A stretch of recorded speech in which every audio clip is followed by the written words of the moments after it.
So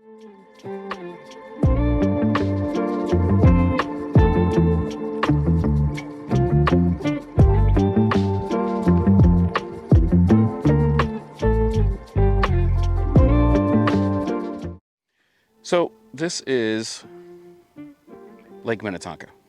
I live in Minnesota, and this is actually the headwaters to the Minnehaha Creek.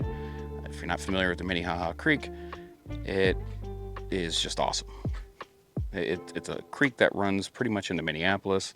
There's Minnehaha Falls, everything like that. Well, this is the headwaters of it. This is where it starts, and it comes from Lake Minnetonka. And so for the most part, it comes from here, flows underneath me, and then heads on down that way.